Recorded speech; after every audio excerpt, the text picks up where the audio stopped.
अस्सलाम वालेकुम। मेरा नाम है फरहीन और मैं हेयरिंग केयर प्रोफेशनल हूँ। हम बात कर रहे हैं हेयरिंग लॉस के हवाले से।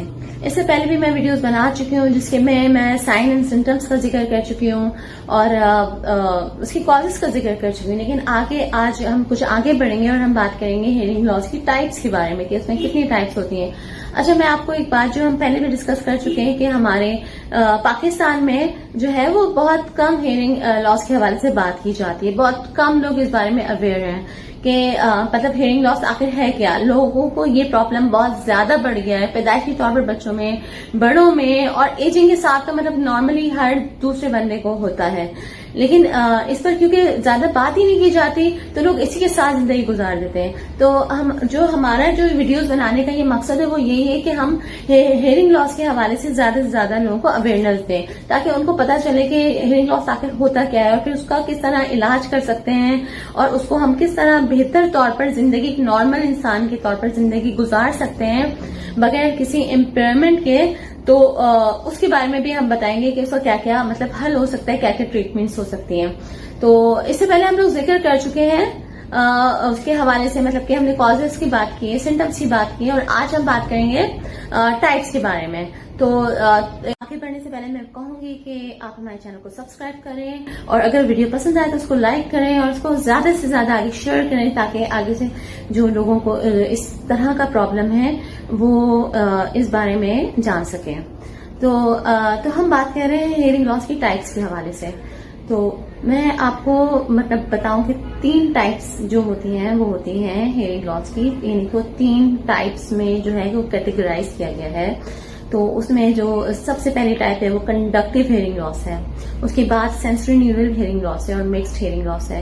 कंडक्टिव हेयरिंग लॉस एक्चुअली क्या होता है कि मतलब साउंड जो है वो हमारे कान में जो है वो मतलब कंडक्ट होता है थ्रू मतलब आउटर एयर से मिडिल एयर और मिडिल एयर से इनर एयर तक यानी ब्रेन तक आवाज आती है।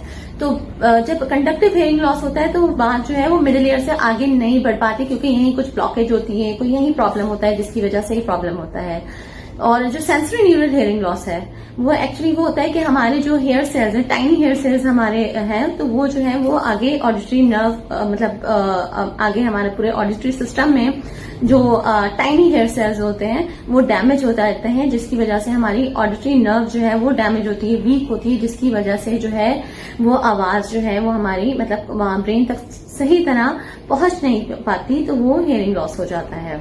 और इसके अलावा जो मिक्स्ड हेयरिंग लॉस है वो अगर conductive hearing loss and sensory neural conductive hearing loss and sensory neural hearing loss at the same time मतलब दोनों हो जाए तो उसे मिक्स्ड हेयरिंग लॉस कहते हैं। यानी कि आपकी आउटर एयर या मिडिल एयर में भी प्रॉब्लम हो और आपके जो है वो इनर एयर में आपके जो है वो ऑडिटरी नर्व में प्रॉब्लम हो तो फिर वो मिक्स्ड हेयरिंग लॉस होता है।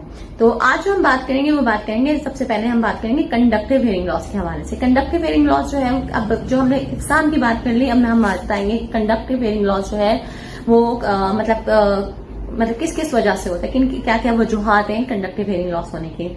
तो सबसे पहले बात करूंगी इन्फेक्शन की। अगर से किसी भी किस्म का जो एयर कैनाल होता है इसमें अगर किसी किस्म का कोई इन्फेक्शन हो या फिर मिडिल एयर में कोई इन्फेक्शन हो जाए तो उसकी वजह से हेयरिंग लॉस हो जाता है।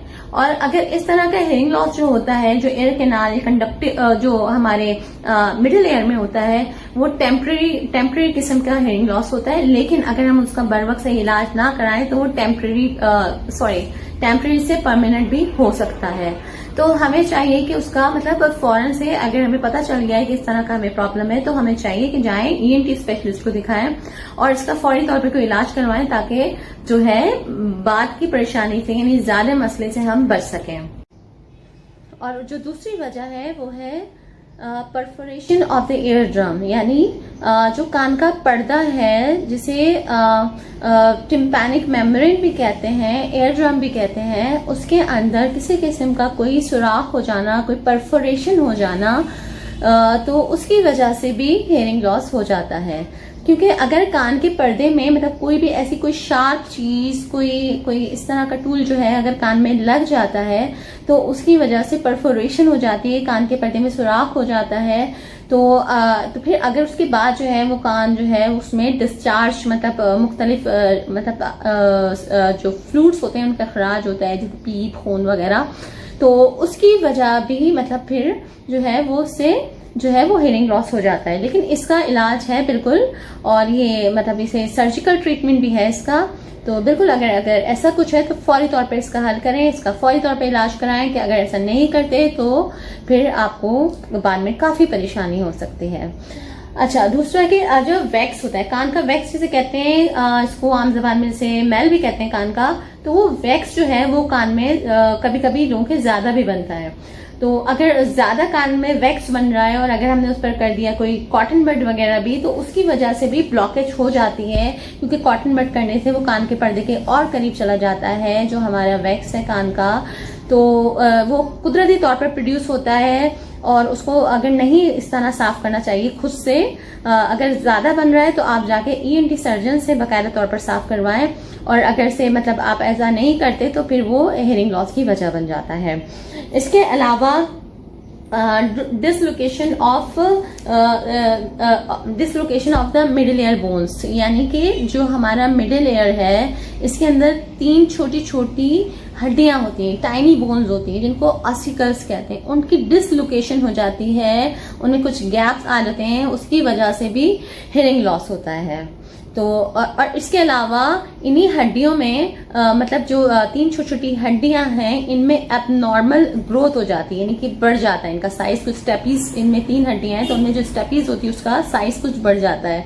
तो उसकी वजह से भी इन हड्डियों की एबनॉर्मल ग्रोथ की वजह से भी हेयरिंग लॉस होता है। और इसके अलावा कोई फॉरेन ऑब्जेक्ट, यानी कि कोई जिस तरह छोटे बच्चे होते हैं वो कान के अंदर कोई छोटी टाइनी बॉल्स डाल देते हैं, कुछ तरह की चीज अगर कान के अंदर डाल दिया उसकी वजह से ब्लॉकेज आ गई है, तो वो भी एक मतलब वजह है हेयरिंग लॉस की। तो फौरी तौर पर अगर ऐसा कुछ हो गया तो फौरी तौर पर आप वो ENT सर्जन के पास जाके वो निकलवाएं। और इसके अलावा कोई एबनॉर्मल ग्रोथ मिडिल ईयर में होना, कोई ट्यूमर टाइप का बन जाना, उसकी वजह से भी हेयरिंग, तो कान में किस तरह का ट्यूमर वगैरह बनने की वजह से भी हेयरिंग लॉस होता है। तो ये बात हमने की कंडक्टिव हेयरिंग लॉस की। तो इसके अलावा फिर जो बात करेंगे सेंसरी न्यूरल हेयरिंग लॉस की, लेकिन वो बात हम अभी नहीं करेंगे, वो हम करेंगे आपसे बाद में, यानी कि हम एक और वीडियो बनाएंगे, इसका सेकंड पार्ट बनाएंगे और उसमें हम आपसे मजीद इस बारे में डिस्कस करेंगे कि सेंसरी न्यूरल हेयरिंग लॉस क्या होता है और मिक्स्ड हेयरिंग लॉस क्या होता है।